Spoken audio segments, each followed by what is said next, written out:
کے جا رہے تھے تو جہنم کے ایک طبقے سے گزرے جہاں لوگوں کے ہونٹ قینچیوں سے کاٹے جا رہے تھے۔ رسول پاک صلی اللہ علیہ وسلم نے حضرت جبریل امین علیہ السلام سے معلوم کیا کہ یہ کون لوگ ہیں۔ حضرت جبریل امین علیہ السلام نے فرمایا کہ یہ آپ کی امت کے واعظ ہیں، مقررین ہیں، تقریر کرنے والے ہیں۔ یہ وہ لوگ ہیں کہ جو لوگوں کو تقریر کرتے تھے، لوگوں کو سمجھاتے تھے اور خود عمل نہیں کرتے تھے۔ ان کے خود کے اندر عمل کا جذبہ نہیں تھا، جس کی وجہ سے اللہ تعالیٰ نے ان کو یہ سزا دی ہے۔ اور ایک روایت میں رسول اکرم صلی اللہ علیہ وسلم نے فرمایا کہ کچھ جنتی لوگ جہنمیوں سے معلوم کریں گے کہ تم کو یہاں کیوں بھیجا گیا؟ ہم تو خود تمہاری بات سن کر کے یہاں تک پہنچے ہیں، یعنی تمہاری باتیں ہم سنتے تھے، تمہارے بیانات ہم سنتے تھے، اس کے بعد ہم کو یہ جنت ملی اور ان اعمال کے نتیجے میں ہم کو جنت نصیب ہوئی، مگر تم جہنم میں ہو، اس کی وجہ کیا ہے؟ تو وہ جہنمی خود کہیں گے کہ دراصل ہم تم کو تو کہتے تھے، ہم تم کو تو سمجھاتے تھے، مگر خود عمل نہیں کرتے تھے۔ خود عمل نہ کرنا یہ اتنا سخت گناہ ہے کہ اللہ کی پناہ۔ آدمی جانتے ہوئے، عالم ہوتے ہوئے، کسی چیز کو پہچانتے ہوئے اللہ کی نافرمانی کو بھی جانتا ہے، اس کے اوپر عذاب کی جو وعید ہے اس کو بھی جانتا ہے، اللہ تعالیٰ کی ذات کی بھی اس کو کچھ نہ کچھ معرفت حاصل ہے، اس کے باوجود اللہ کی نافرمانی کرنا یہ گویا اللہ سے بغاوت کرنا ہے۔ اس چیز کو یعنی صرف علم حاصل کر لینا اور عمل نہ کرنا، اللہ تعالیٰ نے اس چیز کو قرآن کریم میں بیان کیا ہے اور انتہائی سخت الفاظ میں بیان کیا ہے۔ ارشاد فرمایا اتأمرون الناس بالبر وتنسون انفسکم وانتم تتلون الکتاب افلا تعقلون، کہ تم لوگوں کو نیکیوں کا حکم کرتے ہو، یعنی واعظ و نصیحت کرتے ہو، مگر خود کو بھول جاتے ہو، اپنے آپ عمل نہیں کرتے، تمہاری خود کی زندگیاں عمل سے خالی ہیں۔ افسوس اور حیف ہے اس انسان پر جو دوسرے کو صحیح راستہ بتاتا ہو اور خود برے راستے پر چلتا ہو، جو دوسرے کو صحیح راستہ دکھا رہا ہو اور خود اپنے آپ برے راستے پر گامزن ہو۔ اس سے برا انسان کون ہو سکتا ہے؟ چنانچہ رسول اکرم صلی اللہ علیہ وسلم سے ایک صحابی نے ایک دفعہ دریافت کیا کہ یا رسول اللہ صلی اللہ علیہ وسلم، بدترین خلائق کون ہیں؟ یعنی اللہ کی مخلوق میں سب سے برے لوگ کون ہیں؟ رسول اکرم صلی اللہ علیہ وسلم نے فرمایا کہ بدترین خلائق بے عمل علماء ہیں، جن کے عمل اچھے نہ ہوں، جن کے عمل خراب ہو، درا حال ہے کہ وہ عالم ہوں، وہ لوگ بدترین خلائق ہیں۔ اللہ تعالی ہماری حفاظت فرمائے، اللہ تعالی ہم کو سمجھ عطا فرمائے۔ علم کے بعد بھی اگر انسان عمل نہیں کرتا تو وہ انسان تو خدا تعالی کا باغی ہے، اللہ تعالی کی بغاوت کرنے والا ہے۔ علم نہ ہوتے ہوئے ایک انسان عمل نہیں کرتا، وہ کسی نہ کسی درجے میں قابل تلافی ہے، اس کے لیے گنجائش ہو سکتی ہے کیونکہ اس کے پاس سمجھ نہیں، اس کے پاس علم نہیں، مگر علم ہوتے ہوئے بھی وہ آدمی برا راستہ اگر اختیار کرتا ہے اس سے بدترین انسان نہیں ہو سکتا۔ چنانچہ آگے اللہ تعالیٰ نے آیت کریمہ میں ارشاد فرمایا افلا تعقلون، کیا تم کو عقل نہیں ہے؟ کیا تم کو سمجھ نہیں ہے؟ تم جانتے ہو، تم کو معلوم ہے، اس کے باوجود برے راستے اختیار کرتے ہو۔ یہ تو بد عقل انسان بھی نہیں کرے گا جیسا تم کر رہے ہو۔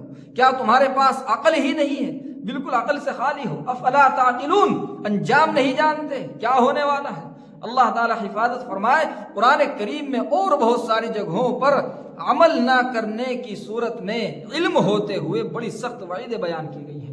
حضرت ابو الدرداء رضی اللہ تعالیٰ عنہ بڑے درجے کے صحابی ہیں، فرمایا کرتے تھے کہ مجھ کو بڑا ڈر لگتا ہے اس بات سے، مجھ کو بڑا خوف محسوس ہوتا ہے اس چیز سے کہ کہیں اللہ تعالیٰ قیامت کے دن مجھ سے یہ سوال نہ کر لیں کہ تم لوگوں کو اچھی باتوں کا حکم کرتے تھے، لوگوں کو نصیحت کرتے تھے، مگر خود عمل کیوں نہیں کرتے تھے؟ تمہارا عمل خود کا کہاں ہے؟ اللہ تعالیٰ کہیں مجھ سے یہ سوال نہ کر لے۔ اس لیے عالم کو لازمی چاہیے کہ عمل میں سب سے آگے رہے، اپنے آپ کو نمونہ بنائے۔ اگر وہ اپنے آپ کو نبیوں کا وارث کہتا ہے، اگر وہ رسول اکرم صلی اللہ علیہ وسلم کی وراثت کا دعوے دار ہے، تو اس کو یاد رکھنا چاہیے کہ رسول پاک صلی اللہ علیہ وسلم صرف علمی نمونہ نہیں ہے، رسول اکرم صلی اللہ علیہ وسلم عملی نمونہ بھی ہے۔ اگر آپ ان کے وارث ہیں تو آپ عمل کے اعتبار سے بھی ان کے وارث بنیے، صرف علم کے اعتبار سے، صرف سمجھ کے اعتبار سے، صرف وعظ کے اعتبار سے، صرف تقریر کے اعتبار سے آپ ان کے وارث بن کر ان کی وراثت کا حق ادا نہیں کر سکتے ہیں۔ ان کی وراثت میں سب سے اہم چیز ان کا عمل ہے، ان کا طریقہ ہے، زندگی گزارنے کا ان کا طرز ہے۔ اگر وہ آپ کے پاس نہیں ہے تو آپ ان کے صحیح وارث ہے ہی نہیں، آپ ان کی وراثت میں شامل نہیں ہیں، بلکہ آپ ان کی وراثت کے ناقدرے تو ہیں، قدردان نہیں۔ اسی لیے ہم کو چاہیے کہ ہم سب سے پہلے اپنے آپ کو عمل پر تیار کریں، کسی کی پرواہ نہ کریں۔ کوئی عمل کرتا ہے یا نہیں کرتا اللہ جانے، اس کا معاملہ اللہ کے حوالے، مگر ہم کو خود اپنے بارے میں اللہ کو جواب دینا ہے، اس کی تیاری ہمیں خود ہی کرنی ہوگی۔ صرف عالم ہو جانا یا پڑھ لینا یا سمجھ لینا یہ کافی نہیں ہے۔ اللہ تعالیٰ نے قرآن کریم میں جہاں بھی کہا عمل کا تذکرہ کیا ہے، ان الذین آمنوا وعملوا الصالحات کانت لهم جنات الفردوس نزلا، جو لوگ ایمان لائے اور جنہوں نے نیک اعمال کیے ہیں۔ عمل بنیادی چیز ہے۔ آپ فقہاء اور اکابرین کی کتابیں اٹھا کر کے دیکھیے، بزرگوں کی کتابیں اٹھا کر کے دیکھیے، آپ کو یہ بات لازمی طور سے مل جائے گی کہ دین کا نفع ہمیشہ ان لوگوں سے ہوا ہے کہ جن کا خود کا عمل مضبوط رہا ہے، جن کے عمل میں جان رہی ہے۔ علم خواہ کم ہو مگر عمل مضبوط ہو تو اللہ تعالیٰ اس سے دین کی خدمت لیتے ہیں، اور اگر علم دنیا بھر کا ہے، علم چاہے جتنا بھی ہو، اور اگر عمل صحیح نہیں ہے، وہ انسان بجائے دین کا نفع کرنے کے اور زیادہ نقصان کا باعث بنتا ہے۔ آپ کی نظروں میں ایسی ایک دو نہیں ہزاروں مثالیں ہوں جو اپنے وقت کے بڑے بڑے عالم لوگ گزرے ہیں، مگر ان کا عمل صحیح نہ ہونے کی وجہ سے اللہ تعالیٰ نے ان کو گمراہی کا سبب بنایا، ان کو گمراہی کا ذریعہ بنایا۔ وہ لوگ ہدایت کا ذریعہ نہ بن سکے، وہ لوگ کسی ایک آدمی کے لیے تو دور کی بات، وہ اپنی ہدایت کا ذریعہ بھی نہ بن سکے۔ اس کی وجہ یہ رہی کہ انہوں نے اپنے اعمال کی اصلاح کی کوشش اور فکر نہیں کی ہے۔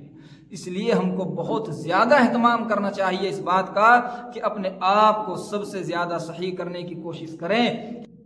اس خوش فہمی میں مبتلا ہو جانا کہ میں ایک پڑھا لکھا آدمی ہوں، یا میں واعظ اور مقرر ہوں، یا میں ایک خطیب ہوں، یا میں ایک ناصح ہوں، اس خوش فہمی میں مبتلا ہو جانا اللہ تعالیٰ کی پکڑ سے چھٹانے کے لیے کافی نہیں ہے۔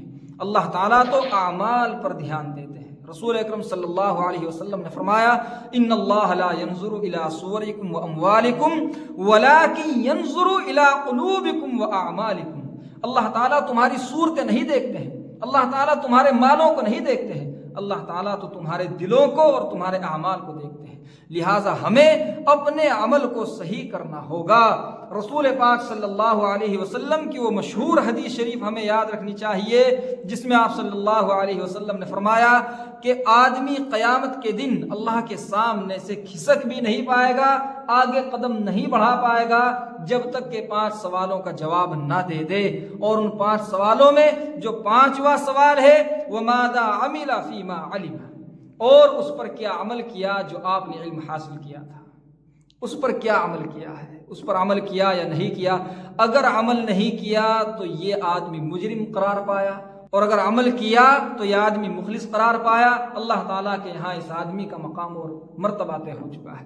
اللہ تعالیٰ سے دعا کیجئے کہ اللہ تعالیٰ ہم کو علم نافع عطا فرمائے۔ علم نافع کا یہی مطلب ہے کہ جس کی وجہ سے انسان فائدے میں رہے، جس کی بنا پر انسان نقصان میں نہ آئے، وہی علم نافع ہے۔ اللہ تعالیٰ ہم کو علم نافع عطا فرمائے، عمل صالح عطا فرمائے۔ وما علینا الا البلاغ۔